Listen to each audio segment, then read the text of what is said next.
All right, I am back again with another ARC book review, and this time it is Leo Martino Steals Back His Heart by Eric Geron. Now, this is a young adult romance with a really good theme of really truly understanding who you are and recognizing that you don't have to change for other people, which I think is something that a lot of especially young adults really need to understand and take to heart. Now, I will make this caveat. I absolutely love this book. I had so much fun with this book.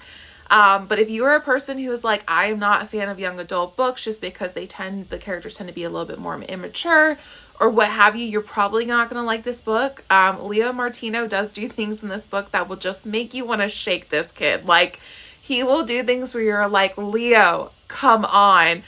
So if you're a person who is not a fan of characters like that, just go ahead and know that this probably isn't going to be a book for you.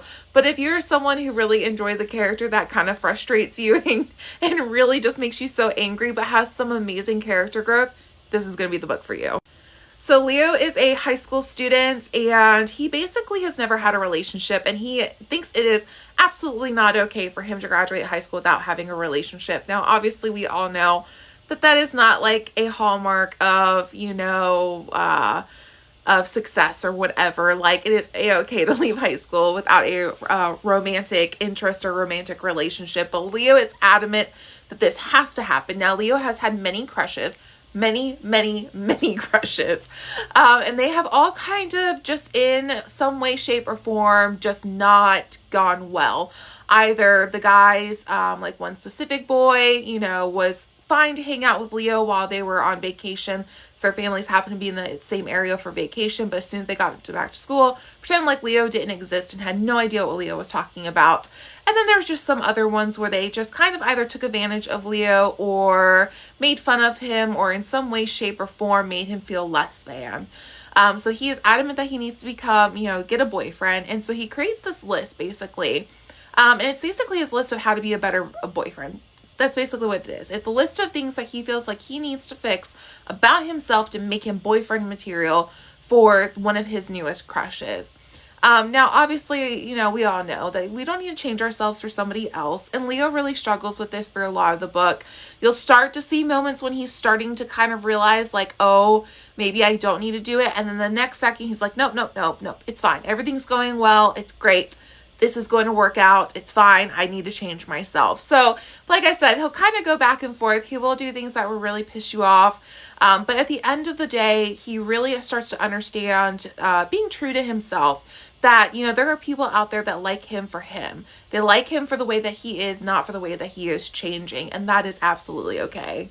So Leo does have some really great friends who I will say as the book kind of progresses, we do have some friendship conflict in this book where Leo kind of starts to, skip out on really important events of his friends.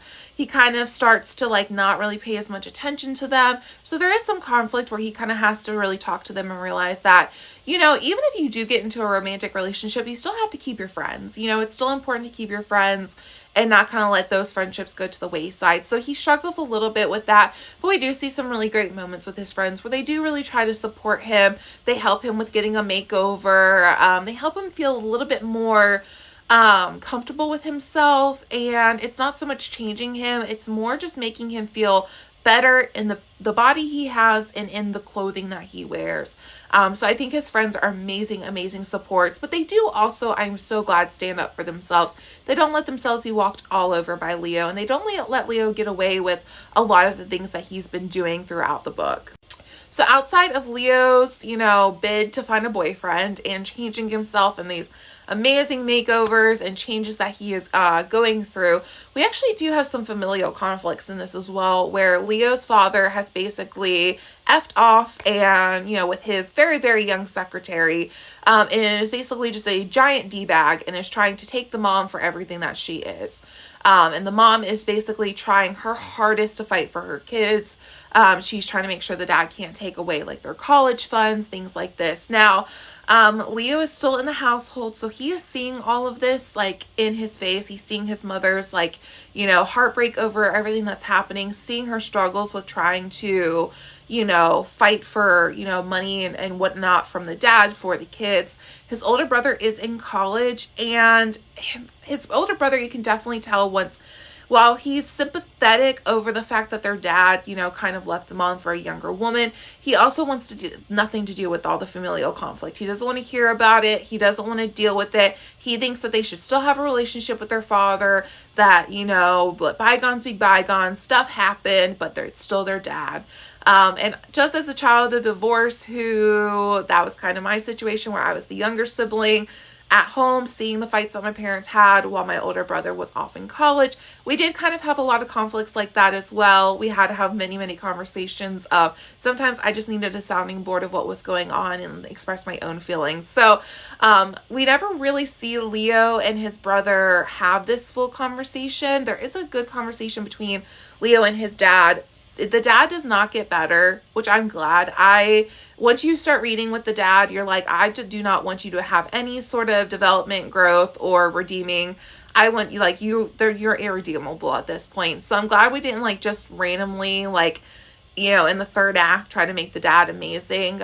So we definitely see Leo, while he's struggling with all of this, relationship, romantic stuff, just being a teenager, he's also really dealing with a lot at home, which I think is also really what kind of pushed him forward with this kind of wanting a relationship, because I think he just, at this point, everything is just so uncertain at home that he just wants that one stability piece. And one of the final things I really want to talk about with this book, because I absolutely loved it, is that Leo scrapbooks throughout the entire book. He kind of had, he creates scrapbooks for everything, and he started that with his grandmother, so it's kind of something that he keeps going. And there's a really amazing piece at the end that just kind of concludes the whole book and concludes all the scrapbooks, or the scrapbook up to that point. And I think it was just such a fun little piece that was added, and it definitely just made it so much more fun of a book, because you kind of start to imagine what do his scrapbooks look like, what are his future scrapbooks going to look like. So Leo Martino, Steals Back His Heart, does come out tomorrow. This is a really fun book. It's got a lot of humor in it. It does have a lot of serious moments. There's really great, side characters. There's a lot of amazing growth with Leo throughout the book. I think, whether or not you are a teenager in high school and you're kind of going through a lot of this stuff, you'll relate a lot to Leo. Whereas even if you're older, like me, in your 30s, you will sit there and go, yeah, I definitely did some of these things when I was in high school. It's embarrassing now as an adult, but at the time, I definitely did these things and just thought it was, the most important thing that I ever did. So I think no matter at what age you are to read this, I think you'll relate to Leo and his plight to find a boyfriend. And I think you'll really, really love how this book ends. I think it ends perfectly for him. And I'm actually really happy that he got such a really amazing, beautiful, happily ever after. So check out Leo Martino, Steals Back His Heart, tomorrow when it drops.